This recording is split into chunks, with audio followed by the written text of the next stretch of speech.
సినిమాలో చూస్తుంటాం హీరోయిన్లు తిరగబడి విలన్లు చంపే సీన్లు. బహుశా సినిమాలకి ఇన్స్పిరేషన్ ఇప్పుడు నేను చెప్పే నిజమైన కథేమో. ఎందుకంటే నిజ జీవితంలో న్యాయం జరగాల్సిన కోర్టులోని వందల మంది ఆడవాళ్ళు ఒకే ఒకటిని కోర్టు హాల్లో అందరి ముందు 70కి పైగా కత్తిపోట్లతో పొడిచి చంపారు. తేదీ ఆగస్టు 13, 2004. ప్లేస్ నాగపూర్ జిల్లా కోర్టు. ఆ రోజు కూడా మామూలుగానే మొదలైంది. పైకప్పుకి వేలాడుతున్న పాత ఫ్యాన్ను గవర్నమెంట్ ఆఫీస్లో ఉద్యోగం వచ్చిన వాళ్ళ పని చేయాలా వద్దా అన్నట్టు బద్ధకంగా తిరుగుతుంది. గాల్లో దుమ్ము, పాత ఫైళ్ల వాసన, లాయర్లు, పోలీసులు, స్టాఫ్ అందరి మొహాల్లో ఒకటే ఇసుకు. మరో కేస్, మరో వాయిదా, మరో బోరింగ్ డే. కానీ ఆ రోజు నార్మల్ డే కాదు.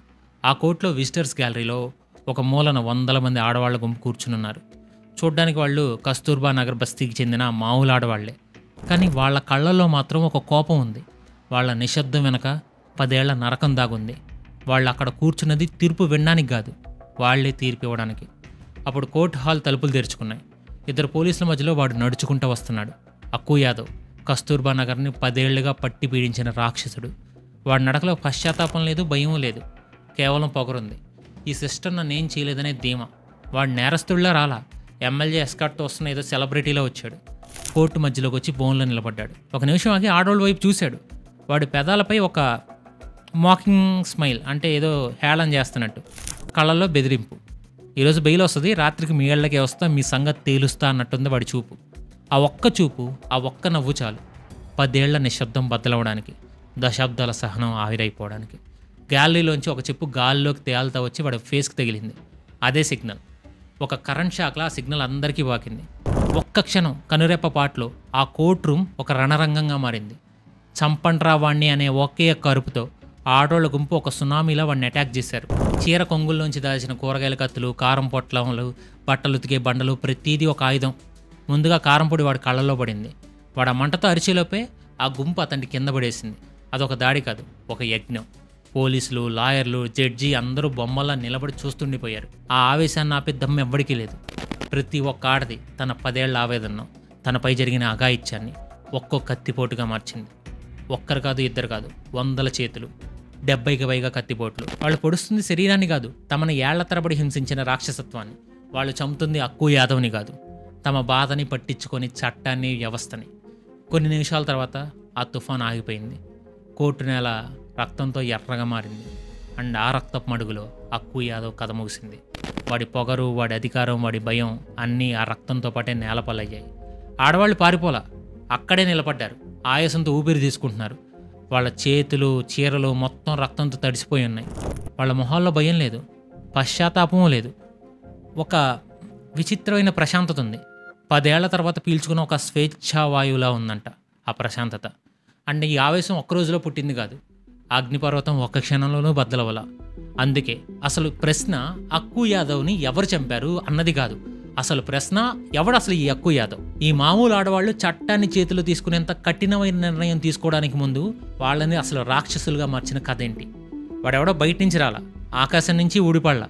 వాళ్ల కాళ్ల ముందే ఆ కస్తూర్బా నగర్లో ఆ బస్తీ గల్లీలోనే పెరిగాడు. చిన్నప్పుడు అందరిలాగే ఆడుకునే ఒక మామూలు కుర్రోడు. కానీ వాడి కళ్ళలో ఒక విచిత్రమైన క్రూరత్వం ఉంది. చిన్న చిన్న దొంగతనాలతో మొదలెట్టాడు.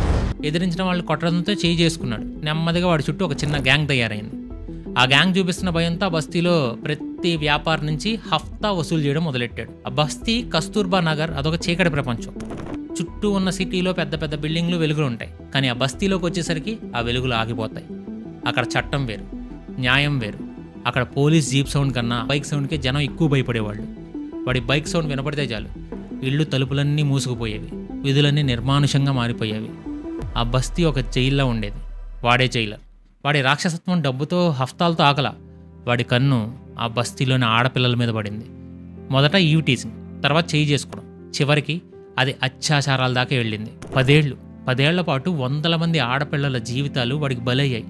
పగలు రాత్రి తేడా లేదు, పెళ్ళైన వాళ్ళు కాని వాళ్ళు తేడా లేదు. వాడికి ఒక ఆడపిల్ల నచ్చిందంటే తలుపులు బద్దలు కొనుక్కొని ఇంట్లోకి వెళ్ళిపోయేవాడు. భర్తల కళ్ళ ముందే భార్యలను, తండ్రుల కళ్ళ ముందే కూతుళ్లను అవమానం, నొప్పి అనుభవించిన వాళ్ళకే తెలుస్తుంది. ప్రతిరోజు చస్తూ బతకడం అంటే ఏంటో ఆడవాళ్ళకి తెలుసు. నెక్స్ట్ రోజు ఉదయం బాధితురాలు పోలీస్ స్టేషన్కి వెళ్తే అక్కడ ఏం చెప్పేవాళ్ళు తెలుసా? నేను 2-3 ఎగ్జాంపుల్స్ చెప్తా, పోలీస్ స్టేషన్ ఎగ్జాంపుల్స్. ఫస్ట్ ఇది వినండి. అక్కు యాదవ్ మీద కంప్లైంటా? నీకు ముందే తెలీదా? ఇద్దరికే ఇష్టం అయి ఉంటుందిలే, ఇప్పుడు గొడవపడి కేసు పెట్టడానికి వచ్చావా, మర్యాద ఇంటికి బో అనేవాళ్ళంట. ఒకవేళ కంప్లైంట్ తీసుకున్నా ఆ కంప్లైంట్ కాపీ సాయంత్రానికల్లా వాడి చేతికి వెళ్ళేది. ఆ రోజు రాత్రి మళ్ళీ వాడు ఆ అమ్మాయి ఇంటికి వచ్చి నా మీదే కేసు పెడతామని చెప్పి మళ్ళీ కుటుంబాన్ని మొత్తం నాశనం చేసేవాడు. సో పోలీసులు ఆడి జేబులో ఉన్నారు, చట్టం వాడి చుట్టూ కంచెలా ఉంది. ఇంక వాళ్ళకి దిక్కేవారు, వాళ్ళు గోడినేది ఎవరు. ఒకసారి ఆ బస్తీలో ఒక పాప 17 ఏళ్ళు, దాన్ని నడి రోడ్డు మీద అందరం చూస్తుండగా చేయి పట్టుకొని లాక్కెళ్ళాడు. ఆ పాప తండ్రి అడ్డెళ్తే ఆయన తల పగలు కొట్టాడంట. ఆ రోజు రాత్రంతా ఆ పాప ఏడుపులు ఆ బస్తీ మొత్తం వినపడతానే ఉన్నాయి. ఒక్కరంటే ఒక్కళ్ళు బయటికి రాలా, ఎందుకంటే బయటకు వస్తే వాళ్ళ పరిస్థితి కూడా అదేనని వాళ్ళకి తెలుసు. ఆ రోజు రాత్రి వాళ్ళు బ్రతుకున్న శవాలని వాళ్ళకి అర్థమైంది. భయంతో ప్రతిరోజు చావడం కన్నా ఒక్కసారి పోరాడి చావడం మేలు అనిపించింది. ఒకరికొకరు ధైర్యం చెప్పుకున్నారు, చచ్చిపోవడానికి సిద్ధపడ్డారు లేదా చంపడానికి అయినా సిద్ధపడ్డారు. వాళ్ళందరూ కలిసి ఒకేసారి పోలీస్ స్టేషన్ని రౌండప్ చేశారు. వాళ్ళ యూనిటీ చూసే పోలీసులు భయపడి, గైస్ ఇంకా చాలా ఇంట్రెస్టింగ్ ఫ్యాక్ట్స్, చాలా కాయిన్ 2 సైడ్స్ కూడా మాట్లాడాలి ఇందులో. దానికంటే ముందు చిన్న రిక్వెస్ట్ ఏంటంటే కొత్త వాళ్ళకి మన నాలెడ్జ్ వర్తనిపిస్తే ఛానల్ని సబ్స్క్రైబ్ చేసి చూడండి అండ్ బెల్ ఐకాన్ ఆన్లో పెట్టండి. వీడియో లైక్ చేయండి, మీ ఫ్రెండ్స్ అండ్ ఫ్యామిలీకి వీడియోని షేర్ చేయండి. ఇంకా వీడియోని కంటిన్యూ చేద్దాం. చివరికి వాడిని అరెస్ట్ చేశారు. మొదటిసారి వాళ్ళకి ఒక చిన్న ఆశ పుట్టింది, న్యాయం బతికే ఉందని నమ్మారు. వాడిని కోర్టుకు తీసుకొచ్చినప్పుడు వాడికి శిక్ష పడుతుందని, వాళ్ళ బస్తీకి విముక్తి లభిస్తుందని ఆశపడ్డారు. కానీ ఆ రోజు కోర్టులో వాడు వాళ్ళని చూసి నవ్వాడు. ఈ రోజు కాకపోతే రేపు బెయిల్ వస్తుంది, బయటకు వచ్చాక మీలో ఒక్కరిని కూడా బ్రతకనేమను, ఇది పోలీసుల ముందే బెదిరించాడంట. సో ఆ నిమిషం వాళ్ళకి అర్థమైంది, ఈ చట్టం కోర్టులు వాడిని శిక్షించడానికి కాదు, వాడిని కాపాడడానికి ఉన్నాయి. ఆ బోన్లో ఉంది వాడు కాదు వాళ్ళని. అండ్ ఆ రోజు వాళ్ళలో భయం కొంచెం చచ్చింది, పగ కూడా పుట్టింది. చట్టం ఇవ్వలేని న్యాయాన్ని వాళ్ళే అందించాలని నిర్ణయించుకున్నారు. ఈ స్టోరీని ఇంకొంచెం మన వెనక్కి వెళ్దాం. అంటే అర్థం చేసుకోవాలి. ఊహించుకోండి, రాత్రిపూట మీ ఇంట్లోకి ఒకడు వచ్చి మీ జీవితాన్ని నాశనం చేస్తే మీరు ఎక్కడికి వెళ్తారు? పోలీస్ స్టేషన్కి. ఎగ్జాంపుల్ చెప్తానన్నాను కదా. ఆ నమ్మకంతో కస్తూర్బా నగర్లో ఒక బాధితురాలు తనపై జరిగిన అఘాయిత్యానికి న్యాయం జరుగుతుందని పోలీస్ స్టేషన్కి వెళ్ళింది. అక్కడ ఏం జరిగింది అంటే, అక్కడ కూర్చున్న కానిస్టేబుల్ ఆమె కంప్లైంట్ ఒక పేపర్పై రాయడానికి కూడా ఇష్టపడలా. పైగా ఆమెనే అవమానించాడు. నువ్వే వాడిని రచ్చగొట్టుంటావు, నీ బట్టలే సరిగ్గా లేవు, అసలు ఆ టైంలో నువ్వు బయట ఏం చేస్తున్నావు, ఇలాంటి ప్రశ్నలు. సో ఆమెను ఇంకోసారి మానసికంగా రేప్ చేశారు. ఒకవేళ ఏదో చెయ్యాలని ఎఫ్ఐఆర్ రాసినా ఆ విషయం అక్కు యాదవ్కు ఫోన్లో చెప్తారు. ఎందుకంటే ఆ పోలీస్ స్టేషన్ వాడికి సొంత అడ్డా లాంటిది. అక్కడ పోలీసులు వాడికి జీతగాళ్ళు. ఆ బస్తీలో జరిగే ప్రతి అక్రమ దందాలో, ఆ వసూలు చేసే ప్రతి హఫ్తాలో వాళ్ళకి వాటా ఉంది. అక్కు యాదవ్ వాళ్ళ దృష్టిలో ఒక క్రిమినల్ కాదు, వాడు వాళ్ళ కలెక్షన్ ఏజెంట్, వాళ్ళ తలుపున డర్టీ వర్క్ చేసి ఒక అసెట్. మరి అలాంటి అసెట్ మీద వాళ్ళు కేసు ఎలా ఫైల్ చేస్తారు? ఇది ఫస్ట్ ప్రాబ్లం మాత్రమే. ఒకవేళ ఏదో అదృష్టం కొద్దీ పై ఆఫీసర్స్ ఒత్తిడి వల్ల కేసు ఫైల్ అయ్యి వాడు అరెస్ట్ చేసినా అసలు కాదు ఇప్పుడు మొదలయ్యిద్ది. న్యాయం అనేది ఇప్పుడు ఒక పెద్ద ఆట. అక్కు యాదవ్కి ఏంటి, ఆ ఆటలో ప్రతి లుసుకు ప్రతి సందు తెలుసు. వాడిని జైల్లో పెట్టిన వారం రోజులకే సాక్షులు ఒక్కొక్కరుగా మాట మార్చేస్తారు. అంటే అయ్యో పొరపాటున వాడి పేరు చెప్పాను సార్, చీకట్లో వాడి మొహం సరిగ్గా కనిపించలేదని చెప్పేవాళ్ళు. ఎందుకంటే జైల్లో ఉన్న వాడి నెట్వర్క్ బయట పనిచేస్తుంది. వాడి మనుషులు సాక్షులు ఇళ్ళకెళ్ళి వాళ్ళ పిల్లల్ని ఫ్యామిలీ మెంబర్స్ని బెదిరించేవాళ్ళు. కోర్టులో నోరిపితే శవాలు కూడా దొరకవని వార్నింగ్ ఇచ్చేవాళ్ళు. ప్రాణం కన్నా ఏది ఎక్కువ కాదు కదా, దాంతో సాక్షులు భయపడేవాళ్ళు. సాక్ష్యాలు లేవని కోర్టు వాడికి ఈజీగా బెయిల్ ఇచ్చేది. బయటకు వచ్చిన తర్వాత వాడి మొదటి పని కంప్లైంట్ ఇచ్చిన ఆ విక్టిమ్ ఇంటికి వెళ్ళడం. నా మీద కేసు పెడతావా అని చెప్పి ఆమెను ఆమె కుటుంబాన్ని నడి రోడ్డు మీద చిత్రహింసలు పెట్టడం. ఇది చూసిన తర్వాత ఆ బస్తీలో ఇంకెవరైనా కంప్లైంట్ ఇచ్చే ధైర్యం చేస్తారా? అండ్ ఈ విషవలయం 10 ఏళ్లుగా సాగుతుంది. మరి ఈ విషయం ఆఫీసర్స్కి, అక్కడ ఉండే పొలిటీషియన్స్కి, మీడియాకి తెలీదా? అందరికీ తెలుసు. కానీ కస్తూర్బా నగర్ అనేది ఆ సిటీకి ఒక పార్ట్ కాదు, అదొక వేరే ప్రపంచం.